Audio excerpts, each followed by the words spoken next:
beautiful and so profound that sometimes I want to run out and say, like, almost like I'm an evangelist. I want to go out to people and say, like, have you read this? So I want to walk out. It's like, you know. And sometimes the Torah, of course, is not always transparently beautiful and profound. I mean, let's just be honest. Why not? Often the Torah, like wine, we have to learn how to taste the various qualities that it has, certain flavors. You don't just pick up, you know, the Torah sometimes it's just like a cheap Montepulciano Cabernet that you get on the box, you know? But if you've never taken a class, if you don't even know what to look for.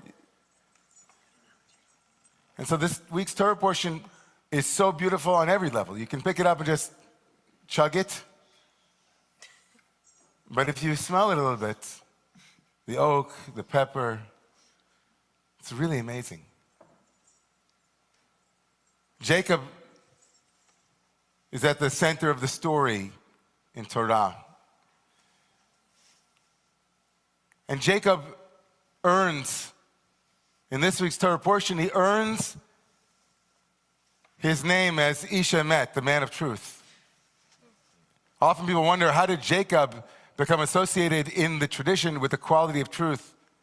Titain Emet liYaakov, Jacob is truth.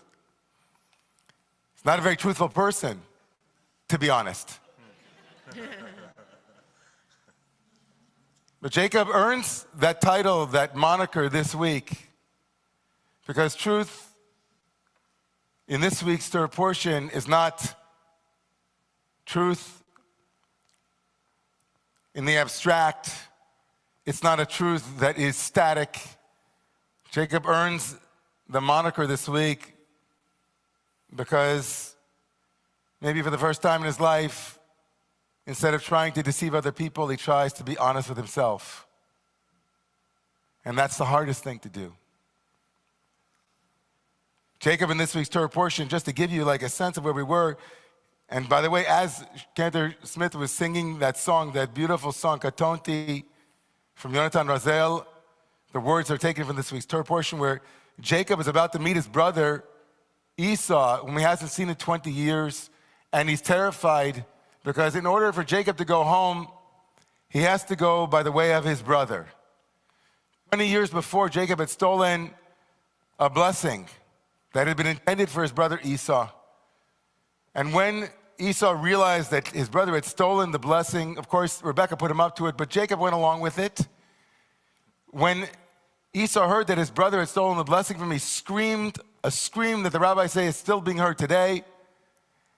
And that scream was a signal of the amount, the immensity, the depth of the pain that Jacob had caused his brother. And his brother said out loud, or we don't know, when my father Isaac will die, I will kill Jacob. And so Jacob has been a man who's been safely living with his uncle Lavan, with his uncle Laban, Whitey, and waiting for the opportunity to come home. But while that opportunity, that waiting was going on, 20 years passed and Jacob became quite wealthy and quite accomplished. He had gotten away with so much and now he was coming into so much. He essentially thought, I got away with it, and now I'm coming home with it. And so in anticipation of this coming back together again, he's terrified, he strategizes, he splits the camp into two camps and says, if my brother will come and kill one camp, the other camp will be safe. Then he starts sending him all kinds of gifts, hoping that he'll appease him. And then finally, as the rabbis say, his third strategy after getting ready for war, trying to appease, is prayer. And in that profound moment, he says, God, katonti b'kol hachasadim, I'm so small because of all the kindness that you've done with me. When we call ha'emet, he says, and all of the truth. Interesting. Truth. That word leaves Jacob's mouth the first time. And then he says, Hatzileni na. The word Hatzalah, you know, like the ambulances over here on the Upper West Side, Hatzalah. Lahatzil means to save. I want you to hold that word, because in about 5 minutes or so, we're coming back to it, because something really profound happened while you were singing that song. I got something that I had never gotten before. Hatzileni na, save me, miyad achi, miyad Esav, from the hand of my brother and from the hand of Esau. Twice he says, from the hands. Hands of Esav, the hand of my brother. The Torah tells us that after Jacob prays, he takes everything that he has and he places it on the other side of this river called the Yabok River. And Jacob is left alone, Vayivater Yaakov levado. And Jacob is all by himself and begins a wrestling match with some mysterious person. The Torah never tells us who this person is. And so Jacob is wrestling in chapter 32. Just to set the scene, because I want to go back out into the street and say, look at this. Jacob has not been alone for 20 years. The last time Jacob was alone, he was running from his brother. The next time he's alone, he's running towards his brother. So beautiful.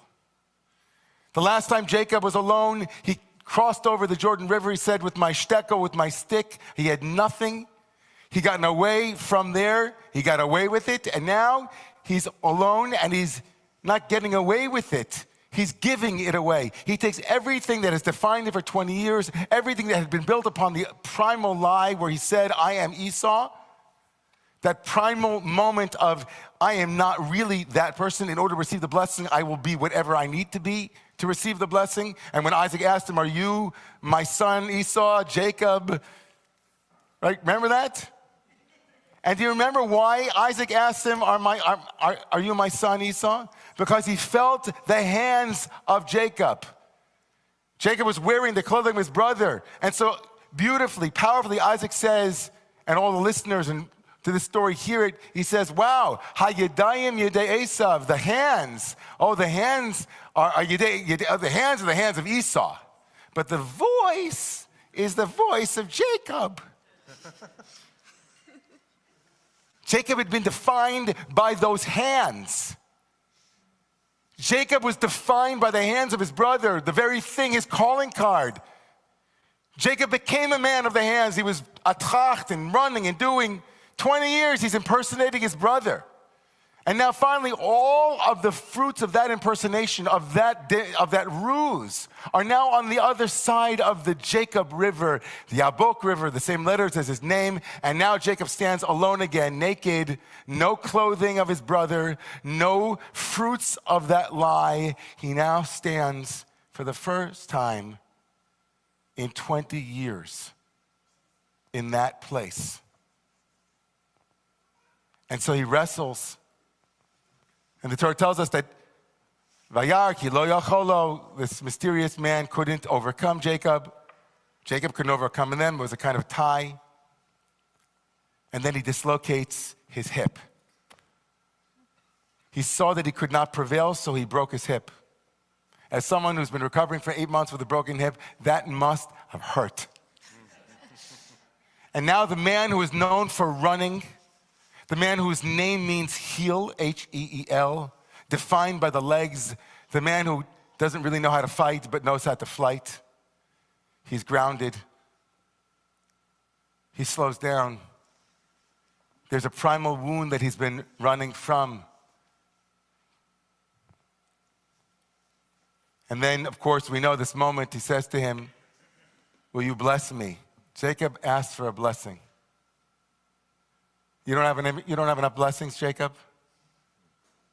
The last time Jacob asked for a blessing, it was with his father. And he asked it as his brother. He asked it as someone whom he wasn't. He was in a lie, he was in a game, he was in an alternate identity. He was what they wanted him to be. I'm sure nobody here can relate to that. Stepping into somebody else's story, or trying to live someone else's story, or thinking that if you lived your story, it wouldn't be worthy of a blessing. That if you who you're meant to be, who you were born to be, that somehow that would leave you on the outside. And so all of us wear Esau's clothing. We make it out into the world with the hands of Esau, the hands of the brother, the hands of the one who gets the fame, who gets the accolades, the one who is received, the one who is loved, the one who is known, the one who is accepted. And we can even build a 20-year life on it. Ask anybody in my line of work if we've ever been with people at the end of their lives who say, you know, I've been Esau my whole life. What a mistake. I just couldn't bring myself. I couldn't do it. It would have been too hard to cut the ties. It's too complicated. I can't put them on the other side of the river. People live their whole lives with strategies on never to be alone. Never to have to stop for a minute and ask, wait a second. Even that's a privilege too. Some people never have that privilege. The privilege to be able to stop and ask. Hatzileni na miyad achi, miyad Esav. Save me, he says, from the hand of my brother and the hand of Esau. The hands. Save me from those hands. Hatzileni. I'm so in the hands. Mr. Ripley. And so he's dislocated, and the Torah tells us that this mysterious being says to him, well, tell me your name. If you want a blessing, then I'll give you a blessing, but first you have to tell me your name. Come on, everybody. Is that precious? The last time he got a blessing, his father said, tell me your name. And now 20 years later, he gets another shot at it. Tell me your name. And it's a test. We can see Jacob going, wow. Do I need a lifeline? Who do I call here? What's my name? What's your name? What's your name? Should be a simple answer. Is it a simple answer for Jacob? Vayomer Yaakov, he says, Jacob. Oh, Jacob, okay. If your name is Jacob, then I'll give you a blessing. If your name is Jacob, then now you can be more than what you once were. Because you'll never be more than what you never were. You will never be able to transform if you are not whom you already are. If you're running away, if you're lying to yourself, if you're lying to others, if you haven't even admitted that you're lying, that's already the beginning of it. And then this last moment in the story, which is, I said I'll get back to it in 5 minutes. Jacob is limping. The Torah tells us that as the dawn comes and as the light comes again, Jacob didn't fight in the light. He was always in the dark because each of us carries that night with us, the night in which we meet what we are refusing to meet by the light of day. He's limping. And the Torah tells us, V'hu tzoleya al yirecho. Tzoleya is a unique word. It only appears here in this form in all of Torah. But if we look for this word in other places, it appears in 2 other places. To limp, the word used for limping, tzoleya, is from the word in Hebrew, tzlaot, which means ribs.